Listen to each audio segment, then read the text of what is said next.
Hi second graders, how are you? I am making this video on Friday, April 10th. You are not going to see it until Monday, the day after Easter. Now the only reason I'm telling you that is because I want to show you the roses that we put in colored water during our science video that you saw on Friday, but I actually did on Thursday. Okay, is this just crazy confusing? Well, let's just look at the roses, and I'll tell you this. They have been in the water for 24 hours, in the colored water, okay? So, do you see it? There's the yellow, and what was supposed to be purple over there. All right, and here's the little rose. It looks more dead to me, actually, or brownish. But coming up the purple side, right there where my finger is, it went up to that half of the rose and turned it kind of purple. Now I think, I'm trying to do this without messing up the video. I'm sorry. I think that looks more brown. But if you look closely at the tips of this half of it, it looks pretty kind of purple. So I think that the half of the stem that was purple came up and gave the white a little bit of purple. The other side, the yellow part of the stem, I think shows the yellow better on the rose. Can you see some bits of yellow in there? I see some right there. Do you see it? You see a little bit of yellow? This looks like a little bit of sunshine. So I'm going to leave this poor little rose in, oh, Gordy's seeing something. I'm going to leave this rose in the water over the weekend, and then I'll show you again when it's actually been 3 or 4 days for you, because like I say, right now, these have only been in there for a day. The blue one shows the blue better, I think. So I think that one's working better than the little one that where we split the stem. Okay? Well, that's our rose situation, and I hope you enjoyed that science experiment video. I had fun making that. We are going to start now our writing lesson, and we're going to be finding the beat in poetry. So music has a beat, you know that, and poetry has a beat too. We're going to start out with our poem that we did last week called Spring, and I'm going to show you the real answers.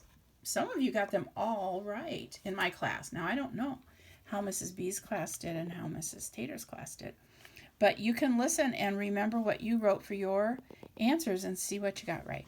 So here we go. I'm shouting, I'm singing, I'm swinging through trees, I'm winging sky high with the buzzing black bees. So if you said bees for number 1, you were correct.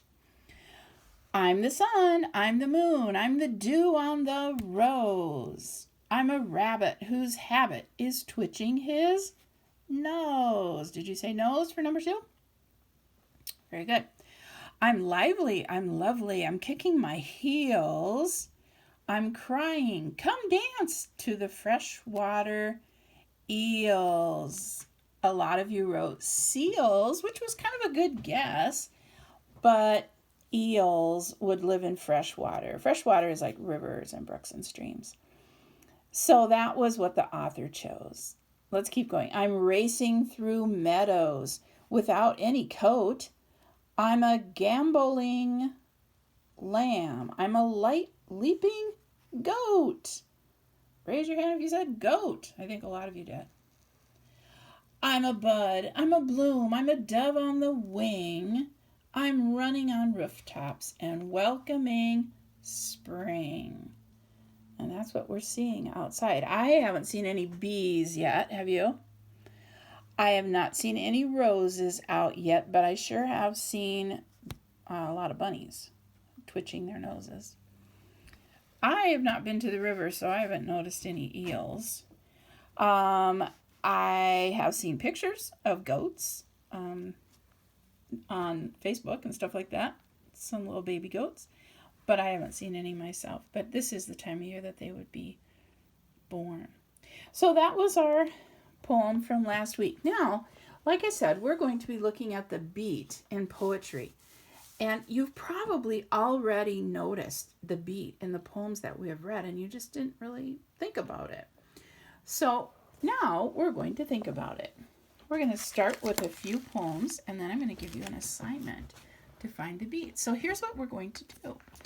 I'm going to read Spring Rain, and as we read, I'm going to be keeping a tally of the beats, or the syllables sort of, as we read. And you could be doing this too if you have a piece of paper handy. So here we go. Spring Rain. The storm came up so very quick. The storm came up so very quick. How many? 1, 2, 3, 4, 5. I didn't tally very well. I'll just count 5, 6, 7, 8. Okay, here we go. Gotta go a little faster, don't we? It couldn't have been quicker. 1, 2, 3, 4, 5, 6, 7. I keep forgetting to do this. I should have brought my hat along. 2, 4, 6, 8. How many do you think it's going to be? So far we have 8, 7, 8. Here we go. I should have brought my slicker. 2, 4, 6, 7. That's our pattern. Let's see if it is the same pattern in the second verse. My hair is wet. My feet are wet. 2, 4, 6, 8. I couldn't be much wetter. 2, 4, 6, 7. There we go. I fell into a river once. 2, 4, 6, 8. Take a guess at what the last line's going to have. But this is even better. 2, 4, 6, 7. So that poem had a definite pattern of beats, didn't it? 8, 7, 8, 7, 8, 7, 8, 7. All right, we're going to do another one and see how that one goes. Let me erase. Okay, here we go. Ode to Spring. Oh, spring, you wonderful thing. Okay, so the first line had 4. Second line had 5. Are you doing this at home on a piece of paper? You can. Here we go. Ready? We're right here on the third line. Oh, spring, oh, spring, oh, spring. 4 on the first line, 5, and this line has 6. And you ready? Oh, spring, when the birdies sing. All right, so that was 4. When the birdies sing. That's 5. Now we're going to finish. Ooh, where is that? I feel like a king, oh spring. All right, so here's I feel like a king, 5, oh spring, 2. So that one had, let's see, 4, 5, 6, 4, 5, 5, 2. How about that? A little different. The spring rain was much more predictable, wasn't it? 8, 7, 8, 7. All right, let's do one more here called Easter. I thought that would be a good one for us to do. I'm going to do my tallying on my board over here, and I'll show you when the poem's all done, okay? Sorry if I'm making you dizzy there. The air is like a butterfly with frail blue wings. Okay. The happy earth looks at the sky. and sings. Okay, here are the beats. 1, 2, 3, 4, 5, 6, 7, 8. 1, 2, 3, 4. 1, 2, 3, 4, 5, 6, 7, 8. 1, 2. I have a question for you. What if we made this line 4? I didn't really like the way that poem ended. And it's totally fine for Joyce Kilmer here to write it the way she did. But I was thinking it might be better if it was something like this. The air is like a butterfly with frail blue wings. The happy earth looks at the sky. It smiles and sings.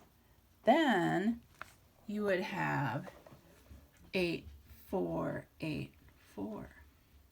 How many of you like it better? 8, 4, 8, 2. The air is like a butterfly with frail blue wings. The happy earth looks at the sky and sings. You like that better?